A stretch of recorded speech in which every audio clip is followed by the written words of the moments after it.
శ్రీ గురుభ్యో నమః. శ్రీ మహాగణాధిపతయే నమః. శ్రీ సరస్వత్యే నమః. మిత్రులారా, వ్యాస మహర్షి రచించిన మహాభారత ఇతిహాసం యథాతథంగా చెప్పుకున్నాం. ప్రతి శ్లోకం దాని అర్థం. ఇందులో భాగంగా నిన్నటి వరకు మనం ఆది సభారణ్య విరాట ఉద్యోగ భీష్మ ద్రోణ కర్ణ శల్య సౌప్తిక స్త్రీ పర్వాలనే 11 పర్వాలు పూర్తి చేసాం. 12వ శాంతి పర్వంలో 55 అధ్యాయాలు పూర్తి చేసి 56వ అధ్యాయంలోని 41వ శ్లోకం వరకు చెప్పుకున్నాం. ఈ రోజున 42వ శ్లోకం నుండి కొనసాగిద్దాం. కొనసాగించే ముందు వ్యాస భగవాను ప్రార్థన చేసుకుందాం. వ్యాసాయ విష్ణు రూపాయ వ్యాస రూపాయ విష్ణవే నమో వై బ్రహ్మనిధయే వాసిష్ఠాయ నమో నమః. నారాయణం నమస్కృత్య నరం చైవ నరోత్తమం దేవీం సరస్వతిం వ్యాసం తతో జయముదీరయేత్. సమర్థ గురు సాయినాథ్ మహారాజ్ కీ జయ. వ్యసనాని చ సర్వాణి ఛేదా భూరి దక్షిణ నైవ న ప్రయుంజీత సంగంతో పరివర్జయేత్. వ్యసనాల్ని విడిచిపెట్టాలి. వాటి మీద ఉన్న వ్యామోహాన్ని కూడా, అంటే సంగత్వాన్ని కూడా వదిలిపెట్టాలి. వ్యసనాలను వదిలిపెట్టాం కదా అని వాటిపైపు పొద్దులు ఆలోచించకూడదు. వాటి గురించి అది కూడా ఆసక్తిని కూడా వదిలేయాలి.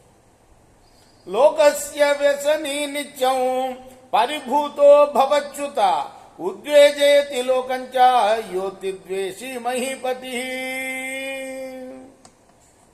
వ్యసనాలకి లోబడ్డ రాజు, ఆ రాజుని లోకం పరాభవించడమే కాదు, అతడు మరి ఇతరులకు కూడా ఉద్వేగం కలిగిస్తాడు.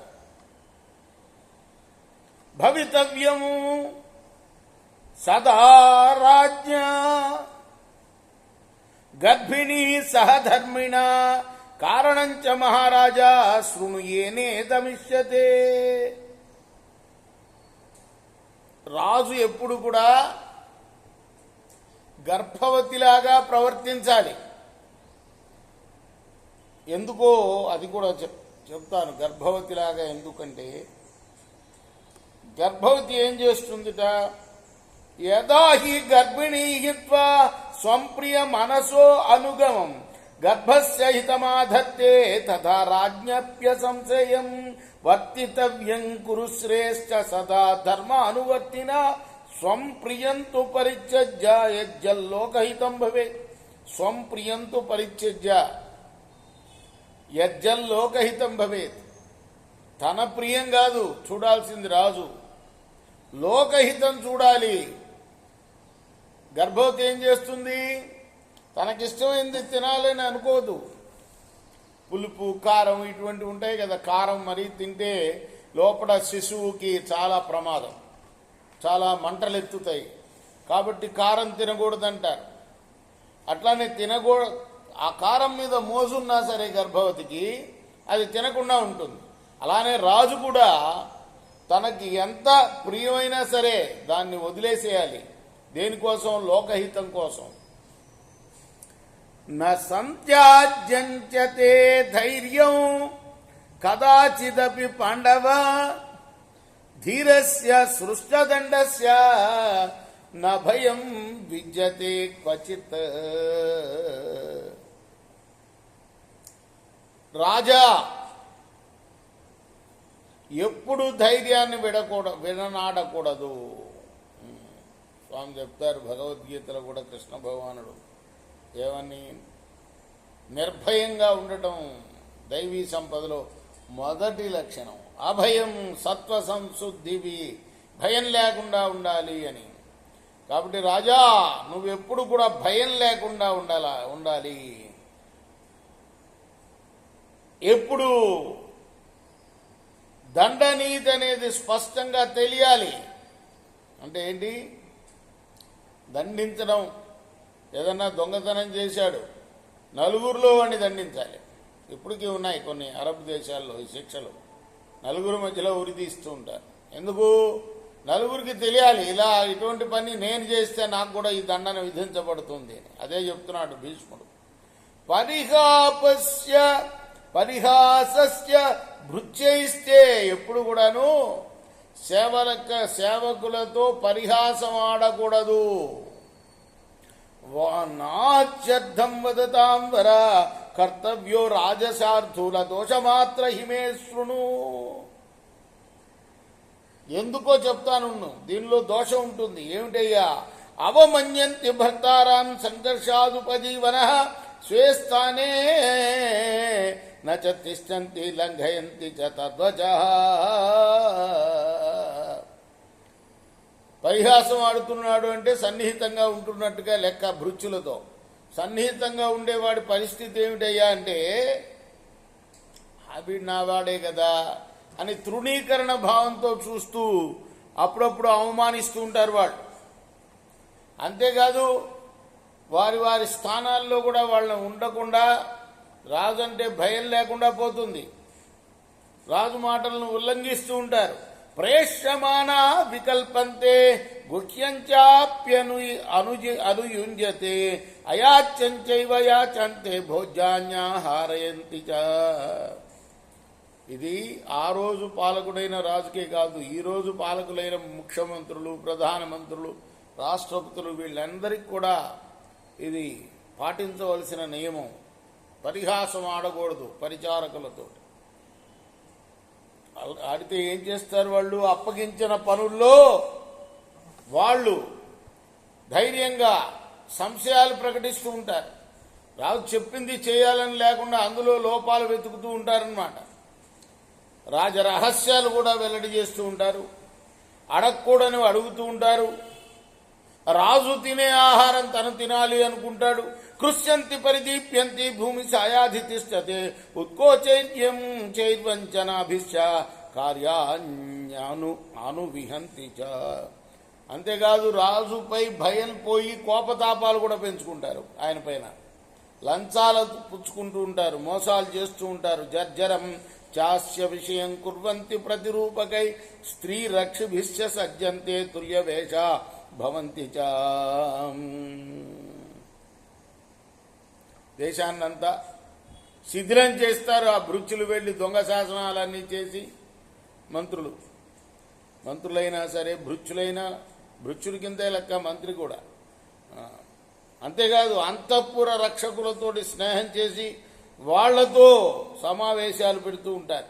వాంతన్ నిష్ఠీవనం చైవ కుర్వతే చాస్య సన్నిధో నిర్లజ్జ రాజసార్థుల వ్యాహరంతి చ తద్వచః. రాజు చెప్పిన రహస్యాన్ని అందరికీ చెప్తారు. ఇంకా హయం వా దంతినం వాపి రథం వా నృపసత్తమ అభిరోహంచనాదృచ్చ హర్షులే పార్థివే మృదౌ. రాజు గనక పరిహాస ప్రియుడైతే, మెత్తడివాడైతే, సేవకులు రాజుని లెక్క చేయకుండా రాజు గుర్రం ఎక్కుతారు, రాజు యొక్క ఏనుగు ఎక్కుతూ ఉంటారు, రాజు రథాన్ని కూడా ఎక్కుతూ ఉంటారు. ఇదంతే దుష్కరం రాజన్ ఇదంతే దుష్టచేష్టితం ఇచ్చే వంశృదో వాచం వదంతే పరిషద్గత. రాజా అని సభలో రాజును సంబోధిస్తూ, ఇది నీకు కష్టమైన పని, ఇది నువ్వు చేసిన తప్పు పని అని రాజు తప్పులను కూడా ఎంచుతారయ్యా. క్రుద్ధే చాస్మిన్ సంచేవ సచ హృష్యంతి పూజిత సంఘర్షశీలాశ్చ తదా భవంత్యన్యోన్య కారణాత్. రాజు కోపించినా నవ్వుతారు, పూజించినా తృప్తి పడరు, పరస్పర కారణాలతో సంఘర్షశీలురై ఉంటారు. విస్రంసయంతి మంత్రంచ విబృణ్వంతి చ దుష్కృతం లీలయా చైవ కుర్వంతి సావజ్ఞాస్తస్య శాసనం. రాజు యొక్క రహస్యాలోచనలను బయటపడతాయి. ఇప్పుడు కూడా చూడండి, ప్రమాణం చేయించేటప్పుడు రహస్యాలను బయటకు చెప్పను అని ప్రమాణం చేయిస్తారు. అయితే ఈ సేవకులు లోపల ఉండి ఆ మంత్రాంగం జరిగే కబుర్లన్నీ కూడా బయటపడేస్తూ ఉంటారనమాట. రాజు అంటే భయం లేకుండా, రాజు పరిహాసం ఆడితే ఎప్పుడు కూడా. అందుకోసమే రాజు ఎప్పుడు భృత్యుల్నితో పరిహాసం ఆడకూడదు, వాళ్ళతో చనువుగా ఉండకూడదు. రాజు చేసిన చెడ్డ పనిని కూడా బయటపెడుతూ ఉంటారు. లెక్కలేనితనంలో రాజు శాసనాన్ని అవమానపరుస్తారు. అలంకారే చ భోజ్యే చ తథా స్నానానులేపనే ఏలవాని హేళనాన్ని నరవ్యాఘ్ర స్వస్థస్థాస్య శోప శృణ్వత. ఇంకా ఆయన చేసే అలంకారాన్ని, ఆయన చేసే భోజనాన్ని, ఆయన చేసే స్నానాన్ని, ఆయన పూసుకునే అనులేపనాల్ని, వీటన్నిటినీ కూడా ఎక్కిరిస్తూ ఉంటారు. నిందంతే స్వానధీకారాన్ సంచజంతే చ భరత న వృత్యా పరితుష్యంతి రాజదేయం హరంతి చ. తమ తమ కర్తవ్యాలను వదిలేస్తూ ఉంటారు. అంతేకాదు తమకు కేటాయించిన పనితో తృప్తి పడరు. రాజు సొమ్మును హరించడానికి ప్రయత్నం చేస్తారు. క్రీడితుం తేన చేచ్చంతి నసూత్రేణ పక్షిన అస్మత్ ప్రణేయో రాజేతి లోకాంశేవ వదంచుత. తాడు కట్టిన పక్షితో ఆడుకుంటున్నట్టుగా రాజుతో ఆడటానికి ప్రయత్నం చేస్తారు. మేమేది చెప్తే అది రాజు వింటాడని లోకంలో ప్రచారం చేస్తారు. ఏతే చైవాపరే చైవ దోషా ప్రాదుర్భవంచుత నృపతో మార్ధవోపేతే హర్షులే చ యుధిష్ఠిర ధర్మజ. రాజు మృదుశాలి అయి పరిహాస ప్రియుడైతే ఇంకా చాలా దోషాలు పుట్టుకొని వస్తాయ్యా. అయితే శ్రీ మహాభారతి శాంతి పర్వణి రాజధర్మానుశాసన పర్వణి షట్పంచాశత్తమోధ్యాయ.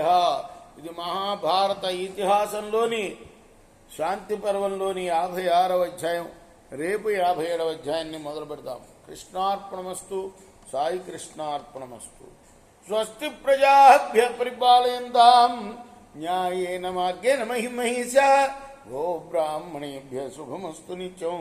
లోకా సమస్తా సుఖినో భవంతు. కృష్ణార్పణమస్తు. సాయి కృష్ణార్పణమస్తు.